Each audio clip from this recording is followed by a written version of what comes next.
Pablo procede de una familia acomodada, pero una serie de catástrofes vitales y decisiones erróneas le han llevado a vivir en la calle, con ninguna esperanza de futuro. Una mañana que está sentado en un banco frente a una casa en demolición, la jefa de obras le hace una propuesta inesperada. Si quiere trabajar con ella como peón, le enseñará los secretos del oficio, además de ganarse un sueldo.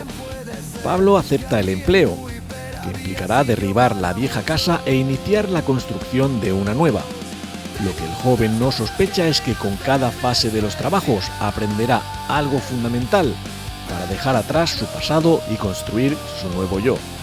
Una estatua de Buda aparece misteriosamente cuando empiezan a poner los cimientos. Contempla la transformación del joven albañil que está aprendiendo lecciones fundamentales para el arte de vivir y reinventarse. De albañil a Buda es una fábula sorprendente, optimista e iluminadora en la línea de El monje que vendió su Ferrari y la buena suerte. Así que hoy charlamos unos minutos con Pedro Cortés, autor del libro De albañil a Buda, una fábula sobre el arte de reconstruirse y de renovar la propia vida. Pedro Cortés, encantado de saludarte. Hola, ¿qué tal? Encantado también de estar aquí contigo charlando. Hoy hablaremos unos minutos de tu libro De albañil a Buda, una fábula sobre el arte de reconstruirse y de renovar la propia vida. ¿Qué es lo primero que te viene a la cabeza cuando piensas en tu libro? Pues lo primero que me viene a la cabeza es esa capacidad que tiene todo ser humano de convertirse en albañil de su propia vida y construir su propia casa interior para estar más en paz y más confortable. Ajá. El prólogo lo firma Francesc Miralles. ¿Cómo surge esa colaboración para que entre a formar parte de tu obra? Bueno, pues yo después de hacer unos cambios en mi vida y empezar a tomar una serie de decisiones para darle un giro a mi vida, pues bueno, acabé en la comarca del Matarraña, compré una casa, Ajá. la reconstruí, hice una casa rural y en el pueblo de al lado me hice amigo de un librero, de Octavio, Ujú. y entonces pues bueno, hicimos una bonita amistad. Y resultaba que Octavio conocía a Francesc y venía Francesc a presentar su libro Mazal, Anda. allí al Matarraña, al pueblo de Valderrobres. Y Ostras. bueno, me invitó a comer con ellos y bueno, empezamos a hablar, a charlar. Le comenté que tenía un manuscrito, me dijo que se lo enviara, le gustó y bueno, a través de aquello, pues bueno, también entablamos una bonita amistad, nos fuimos viendo, hice algún curso con él de escritura. Y bueno, le conté también luego esta idea que tenía del libro, le gustó mucho y bueno, y él me ha acompañado también en el proceso y bueno, ha hecho gala de su generosidad y su amabilidad, que es ha sido para mí como un mentor, la figura como de Valeria, que sale en el libro, que si os lo leéis, Sí, conoceréis sí, esta sí. figura de mentora. Pues Francesc hizo conmigo ese papel. Y dices que se leyó tu manuscrito. ¿Cómo te dio qué te impulsó a escribir ese manuscrito? Pues bueno, este manuscrito no tenía nada que ver con este libro. Ah, Era un manuscrito que yo empecé a escribir en la época de pandemia, que teníamos mucho tiempo, y empecé a formarme, a hacer cursos y a escribir. Y yo hice como una pequeña novela de un road trip de un personaje que tras una crisis existencial se iba con su furgoneta a dar vueltas por España y se encontraba una serie de personajes y bueno, y le pasaban muchas cosas, como muchas aventuras y aprendizajes. Total, que se lo comenté y me dijo, pues mándamelo que esta noche me lo leo en el hotel. Y al día siguiente, cuando nos vimos, me dice, oye, que me ha gustado mucho, me he reído, está muy bien escrito, tienes talento. Y bueno, y a través de ahí, pues bueno, me hizo ver también, o sea, creyó en mí ujú. y yo también me empecé a creer. Y me lo empecé a creer y pensé, ostras, pues igual sí que es verdad que se me da bien esto de escribir. Ujú. Por eso la importancia de la figura de una persona que nos vea y que vea en nosotros esas capacidades que a veces nosotros mismos no sabemos ver. Ujú. Pero bueno, ese manuscrito, aunque no comentas que no tiene nada que ver, sí que fue un poco la semilla, ¿no? Para ahora este de Albayil a Buda.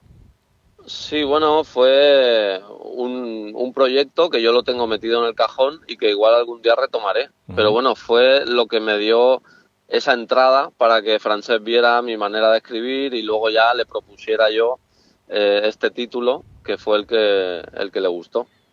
Ujú. Ujú. ¿Y por qué eliges el oficio de albañil como metáfora de la iluminación?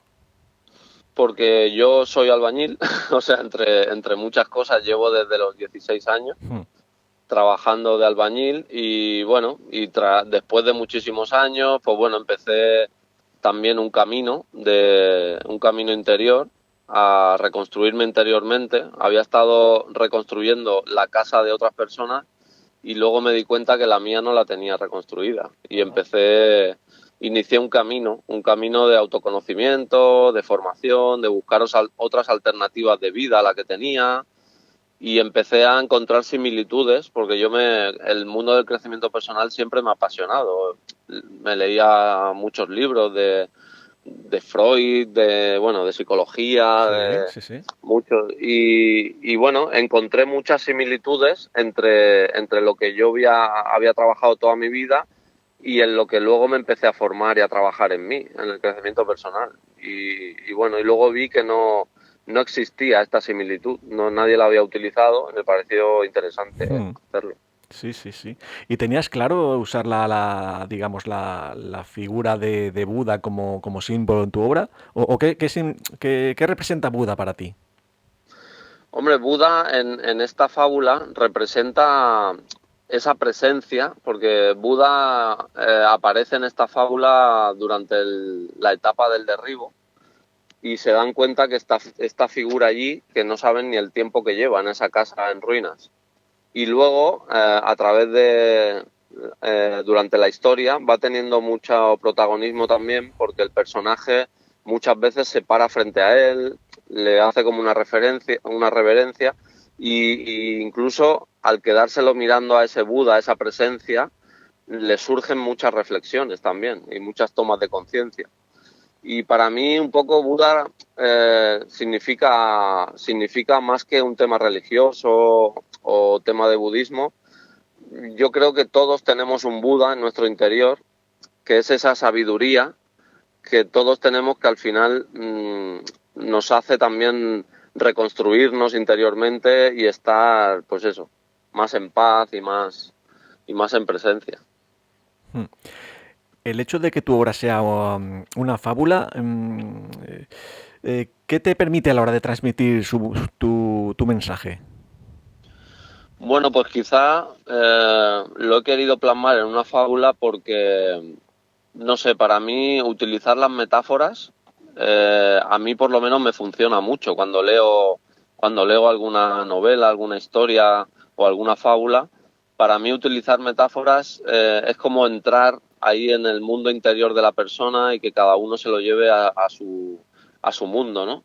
Y quizá tampoco me veía con la autoridad de escribir un libro de no ficción hablando de desarrollo personal cuando hay 45.000 libros que ya hablan de todo esto. Claro. Y entonces me pareció mucho más interesante a través de una historia plasmar en las conversaciones que tienen los personajes, en las reflexiones, en los ejercicios, pues plasmar todo aquello que yo he ido adquiriendo y trabajando en mí, que a mí me ha funcionado, pues plasmarlo ahí, en esa fábula. Me parecía como más interesante y me veía con más capacidad de hacerlo, más que un libro de no ficción de decir esto es así, así, así, Hmm. no sé. Hmm.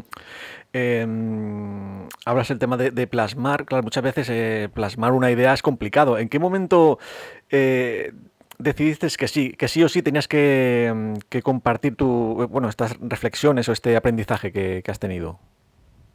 Bueno, a mí siempre, desde que empecé hace unos 6 años, mi camino de darle una vuelta a mi vida y empezar a formarme en otras cosas que no era de albañil, aunque yo seguía haciendo de albañil, incluso ahora aún sigo de vez en cuando haciendo cosas Ajá. pues yo sabía que me quería dedicar a algo relacionado con el mundo del desarrollo personal y me formé como coach He hecho también acompañamientos con personas. Luego también hice temas de copywriting, de escritura persuasiva para Sí. marketing digital, todo. Pero yo sabía que no iba por ahí mi camino. O sea, mi camino era más de divulgación y de comunicar y en la escritura pues encontré un camino que me sentía muy bien, muy a gusto, porque yo a través de la escritura siento que me expreso mejor que hablando, Ajá. porque tienes ese espacio, esa tranquilidad y ese tiempo para pensar, para plasmar, para cuando en una conversación es más complicado, ¿no? Porque cuando te hacen una pregunta, normalmente lo correcto sería pararnos, reflexionar y entonces responder, Ujú. pero lo veo como más, para mí, es más sencillo comunicarme a través de la escritura. Esto que comentas precisamente también me pasa a mí, que a pesar de que soy locutor y que llevo un montón de años en radio, yo me manejo mejor en escritura. Sí, sí, sí. Y entrando en materia, Ujú. eh, ¿cuáles crees que son esos cimientos emocionales o psicológicos que las personas deben asegurar antes de empezar o levantar una nueva vida? Los cimientos para mí, y tal y como lo plasmo en el libro, eh, para mí el cimiento más importante de todos es darnos, o sea, el autoconocimiento Hmm. y el darnos cuenta que somos mucho más que una mente y un cuerpo, y es ese amor propio que todos tenemos y que nos sostiene en muchos momentos difíciles de la vida. Pienso que el amor propio es el mayor cimiento que podemos forjar en una vida, en nuestra casa interior, y vaya, y eso por muchos temporales fuertes que vengan y todo, y que haya dolor o que haya sufrimiento, pero no te van a derribar cuando conectas con ese amor propio. También hablas de la importancia de tocar fondo para iniciar el verdadero cambio. Eh, ¿Cuándo es necesario y cuándo no? ¿Hay alguna diferencia? Pues no, porque cada persona es un mundo, es una situación diferente, bueno, muchas personas, a veces una crisis existencial o tocar fondo les sirve para movilizarse, para coger impulso y salir, y entonces se ven en la obligación de tener que tomar alguna decisión porque ya han tocado ese fondo, como le pasa también al protagonista de la fábula. Porque muchas veces la propia zona confortable, la famosa zona de confort que hablamos, mmm, no nos permite salir, o sea, no es que no nos permita, es que no queremos salir de ella. Porque aunque haya sufrimiento o algo de dolor, pero estamos como calentitos ahí, en esa zona confortable. Hmm. Y entonces cuando la vida nos da un revés, pues no nos queda otra que movilizarnos hacia algún lugar. Y suele ser hacia algún lugar de crecimiento, más que porque ya cuando hemos tocado fondo ya no podemos ir más hacia abajo, solo nos toca ir hacia arriba. Claro. Y pienso que bueno, que aunque parezca algo negativo, a veces puede ser algo que nos puede ayudar. Hmm. Como bien decías anteriormente, el protagonista aprende su oficio de una mujer. ¿Qué representa este personaje femenino en tu obra? Pues representa esa figura de mentor que hablaba antes, como Francesc Miralles, esa figura que todos deberíamos tener en algún momento en nuestra vida, o bien en la infancia, o bien encontrarnos los de mayor, pero alguien que nos vea de verdad, que nos vea y que vea en nosotros eso que nosotros no sabemos ver, o que crea en nosotros, porque muchas veces yo he escuchado muchas historias de personas que han llegado bueno, a conseguir ciertas cosas. Ya no digo el éxito, porque para cada persona el éxito es diferente, Hmm. pero muchas personas coinciden en decir, pues mira, gracias a un profesor que tuve, que confió en mí, que me dijo, o bien, no sé, la figura de un padre Claro. que confía en ti, que te lleva, que tal, o de un amigo, no sé. Valeria en esta obra representa esa figura de la persona que te ve en ese momento justo que te tienen que ver y que para que tú mismo confíes en ti y puedas tirar hacia adelante. ¿El hecho de que sea una mujer, hay algún tipo de simbolismo detrás o no tiene nada que ver?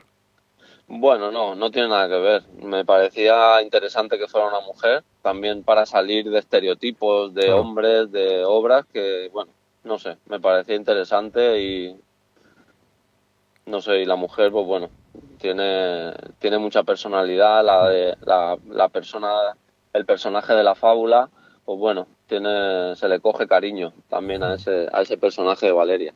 Sí, por eso decía que normalmente es la figura masculina, ¿no? El mentor digamos, te has Mm, querido desmarcar y hacer también esa diferencia. sí, sí, sí, sí.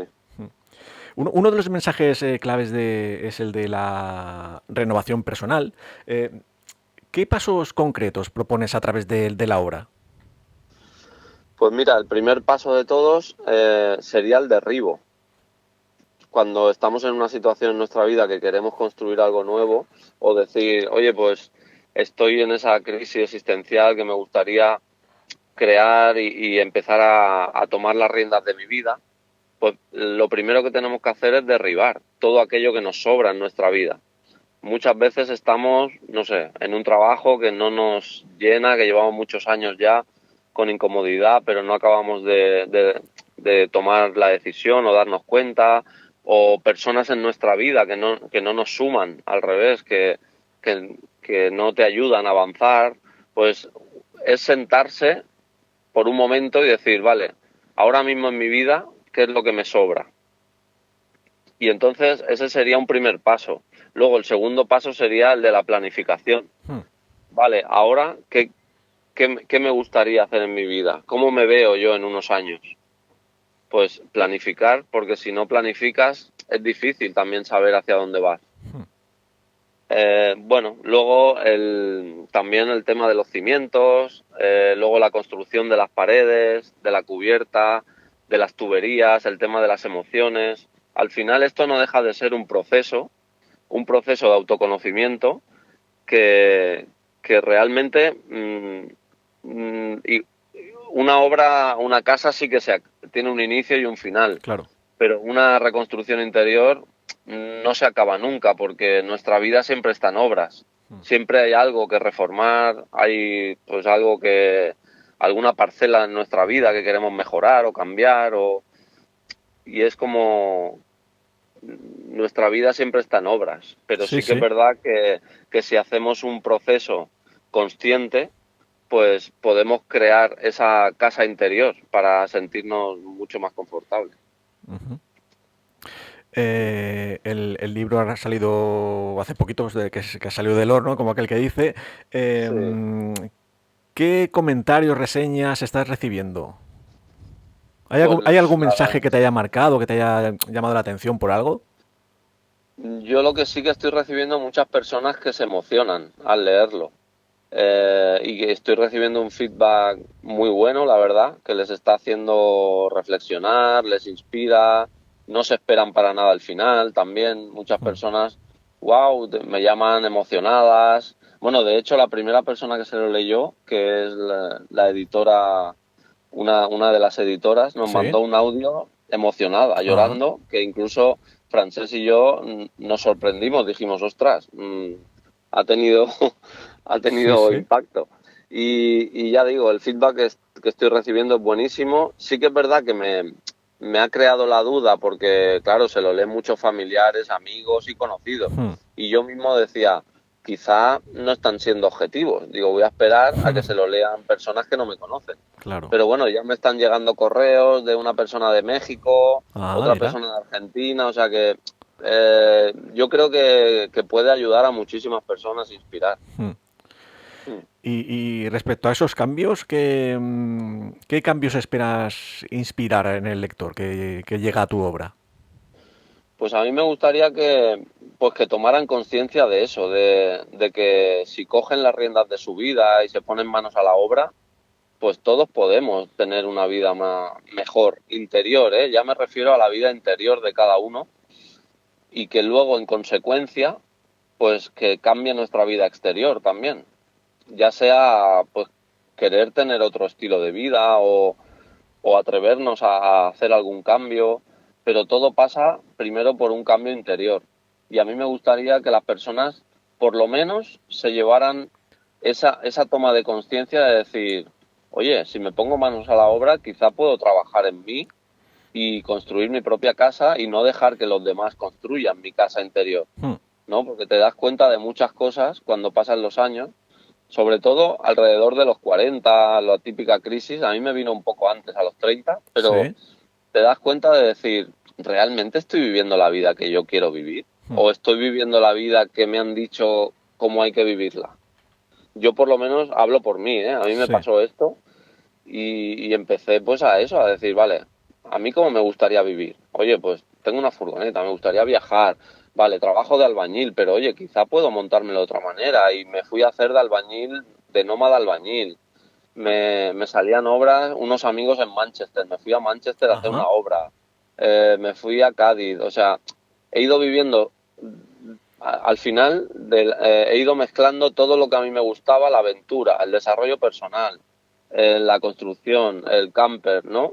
Muchas veces Sí, tenemos sí. a nuestro alrededor muchas posibilidades o muchas alternativas que no vemos, porque estamos cegados en la vida del día a día, de trabajar, no tenemos tiempo para nada.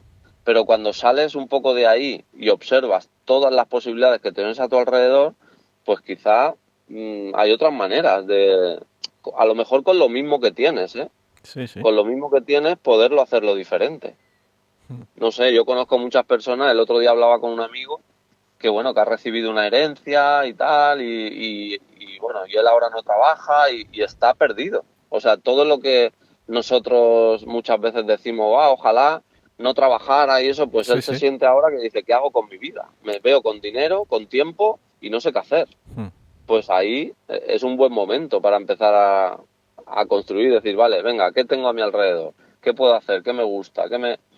Pero bueno, igual que con este caso, con otro que no sea tan favorable. A lo mejor, no sé, puedes, no sé, hay cada uno mirar las posibilidades que tiene a su alrededor. Y yo pues en mí, pues hice esto, más que nada. Bueno, como bien sabes, en el mundo de la construcción, una obra requiere un presupuesto, que luego el presupuesto se va de madre. Entonces, Sí. ¿cuál es el presupuesto emocional o mental que debemos asumir como seres humanos? Pues a ver, sí que es cierto que también he de decir que muchas veces hay momentos en la vida que, por ejemplo, la pérdida de un ser querido, una enfermedad, te echan del trabajo, ese primer impacto, esa primera vivencia emocional, sí que es verdad que a la persona no le puedes decir, vale, venga, pues ahora reconstruirte. No, Claro. quizá ahí hace falta parar, transitar la emoción, el luto, la tristeza, o sea, porque sí que es verdad que no siempre tenemos que estar en acción y venga y saliendo, o sea, evitando tener tristeza o malestar, ¿no? A veces también nos tenemos que parar, vivirlo, transitarlo, sin juicio, y luego, de manera natural, al tiempo, pues te surge un movimiento vital de decir, vale, pues ahora quiero empezar a hacer algo diferente o quiero empezar a salir. Pues es en ese momento cuando hay que ponerse manos a la obra y asumir la responsabilidad de decir, venga, va, voy a tomar las riendas de mi vida, voy a hacer esto y entrar en acción. Y ese coste, pues yo creo que también muchas veces cuando empezamos a abrir cajitas que tenemos cerradas en nuestro interior, Sí. que empiezas a trabajar el autoconocimiento, te empiezas a cuestionar muchas de las cosas que estás viviendo o las emociones que sientes cuando o te sientes a lo mejor rechazado o una pareja te dice ciertas cosas o unos celos o unos... Todo eso empiezas a tomar conciencia y empiezas ahí a abrir cajitas y al principio puede ser doloroso porque te das cuenta de muchas cosas o entras en rinconcitos de ti que tenías ahí apartados, ¿no? De dolor o a lo mejor de tu infancia que has vivido, pero al final, con el tiempo, las heridas también hay que abrirlas para sanarlas y que se sequen y que se curen, ¿no? Y pienso bueno, que el coste emocional al principio sería este, pero luego es muy gratificante también. El llegar a conseguir que no consigues nunca estar iluminado, como se dice, o despierto o Ya. tal, pero sí que es verdad que llegas a conseguir pues vivir un poco más en paz y no tanto, no con tanta afectación del exterior pero sí que también se paga un coste emocional, evidentemente. Pedro, ¿a ti quién o quiénes te han servido de inspiración en este ámbito profesional? Bueno, yo he tenido una serie de mentores Hmm. que cada uno me han ido aportando también muchas cosas, conocimientos y experiencias. Yo me acuerdo que hice un primer clic cuando vi a Sergio Fernández, no sé si Ajá. lo Sí, conoces. sí, sí, tengo varios libros suyos, sí, sí. Pues, pues bueno, vi un vídeo suyo en YouTube, me encantó, empecé a ver vídeos suyos, me sentí muy identificado y, o sea, escuché que hacía un seminario en Madrid que hablaba de la abundancia Mm, y todo esto y no me lo pensé y me fui para allá. Y ahí me acuerdo que aprendí muchísimo. Bueno, fue como un clic que me hizo la mente y mm, empecé a mirar lo que hablaba antes de las posibilidades que tenía en mi vida que no estaba mirando. O sea, él me hizo ver, por ejemplo, todo eso, ¿no? Me acuerdo que apliqué muchas de las cosas que él decía, ¿no? La universidad ambulante, los mm. viajes que hacía, escuchaba audiolibros, podcasts, en la obra trabajando, bueno, y, y muchas otras cosas que fui empleando también de tema de financiero también, de comprar esta casa rural, de que me creara ingresos para yo tener más tiempo para mí, Ujú. bueno, muchas cositas. Sí, Luego sí. también, pues, Francesc Miralles para mí ha sido un maestro en el mundo editorial y en el mundo de la escritura y también como persona, porque él te transmite unos valores, una generosidad, una autenticidad increíble. Ujú. Y bueno, muchos también he estado en club de emprendedores, Ajá. con Nacho Mullenberg, he hecho con Irra Bravo también el tema del copywriting.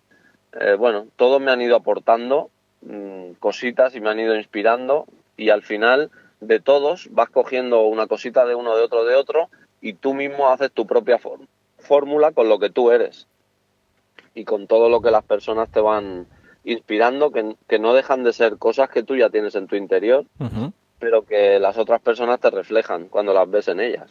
ujú. Si pudieras ponerle una banda sonora a esta fábula, ¿qué artista o qué banda elegirías? Pues bueno, hay una canción que me gusta mucho de Siloé, que se llama Todos los besos, Ajá. que en un momento de la fábula pongo, ¿no? Que Pablo se pone a ordenar un poco el cuarto donde duerme y se pone esta canción a todo trapo. Bueno, pues esa canción ahora me gusta, me inspira. Es así como popera y con ritmo, pegadiza y la letra también me gusta mucho. Pues los oyentes ya saben que tiene ahí un temita que se le pueden poner escuchando, o sea, leyendo el libro. Mientras leen el libro, Bueno, igual mientras leen el libro no, yo casi lo diría más de camino en el coche o cuando, porque quizás no es bueno, por lo menos a mí no me va bien escuchando la canción y leer el hmm, libro, sí, sí, sí. porque es así movidita. Y para conocer tus gustos personales, recomiéndanos otro libro y alguna serie o película. Pues a ver, el último que me he leído ¿Sí? ha sido La Asistenta, Ajá. que me enganchó. Ya sé que ahora está muy en boca de muchas personas y luego también me ha gustado mucho la biografía de Steve Jobs también. Ajá. La leí hace poco, también me gustó mucho, muy interesante el conocer a la persona también que había detrás de todo el genio de Steve Jobs. Hmm. Y una serie o película, pues mira, ahora me viene a la mente Patch Adams. Ah, Esa película no hace mucho la volví a ver y también me gustó muchísimo y me volvió a emocionar. ujú, pues Y mira. bueno, ahora la verdad es que veo poco la tele y series y todo esto y no estoy muy puesto ahora en las series. Sí, a los oyentes también les gusta mucho el tema de las anécdotas. No sé si tienes por ahí alguna anécdota que nos puedas contar, algo inusual. No sé, puede ser relacionado con tu pasado de albañil, como escritor, como coach. Puedes elegir, tienes un abanico ahí para elegir alguna cosita para que los oyentes también te conozcan un poquito más en el ámbito personal. ¿Alguna anécdota? Pues bueno, a ver, me gusta mucho eso, perderme con la furgoneta y hacer viajes yo solo. Y bueno, una anécdota última que me ha pasado, pues que ahora he empezado tengo pareja y la conocí en un supermercado aquí de camino a mi casa rural. Ajá. Y me paré porque me entró un poquito de hambre y me paré a comprar y nada, me crucé con ella, nos quedamos mirando y fue como una mirada así como muy diferente, muy profunda. Y luego no me lo pensé dos veces y cuando ella se fue salí detrás y le pregunté, digo, perdona, ¿te ayudo con las bolsas? Y ya estuvimos hablando y charlando, nos dimos el teléfono y luego a las 2 o 3 semanas quedamos y la verdad es que, pues mira, esa anécdota me ha venido a la cabeza. Nos vale perfectamente, la verdad que sí. Porque no es normal conocer a alguien en un supermercado. No, desde luego que... Bueno, hace poco se puso de moda ligar en el mercado. Bueno, sí. Pero... Esa moda que salió, sí, es verdad. Sí, sí. Y ya como broche de oro para ir cerrando la charla, ¿qué último mensaje te gustaría regalar a los oyentes? Pues bueno, a mí me gusta mucho también dar un poco un mensaje de optimismo y decir a las personas que todos tenemos más talentos y más capacidades de lo que nos creemos y que nos pongamos en ese rol más de creador, de decir, oye, voy a coger las riendas de mi vida y voy a empezar a conocerme un poquito más y voy a creer un poquito más en mí. A ver de lo que soy capaz, ¿no? Genial. Pues Pedro Cortés, ha sido un placer charlar contigo este ratito. Muchas gracias, muchos éxitos y aquí en Radio San Vicente tienes tu casa. Muy bien, pues muchas gracias. Ha sido un placer, he pasado un rato muy agradable y gracias. Pablo procede de una familia acomodada, pero una serie de catástrofes vitales y decisiones erróneas le han llevado a vivir en la calle, con ninguna esperanza de futuro. Una mañana que está sentado en un banco frente a una casa en demolición, la jefa de obras le hace una propuesta inesperada. Si quiere trabajar con ella como peón, le enseñará los secretos del oficio además de ganarse un sueldo. Pablo acepta el empleo, que implicará derribar la vieja casa e iniciar la construcción de una nueva. Lo que el joven no sospecha es que con cada fase de los trabajos aprenderá algo fundamental para dejar atrás su pasado y construir su nuevo yo. Una estatua de Buda aparece misteriosamente cuando empiezan a poner los cimientos.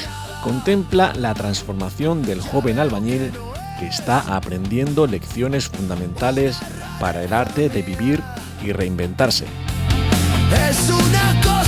De albañil a Buda es una fábula sorprendente, optimista e iluminadora en la línea de El monje que vendió su Ferrari y la buena suerte. Así que hoy charlamos unos minutos con Pedro Cortés, autor del libro De albañil a Buda, una fábula sobre el arte de reconstruirse y de renovar la propia vida.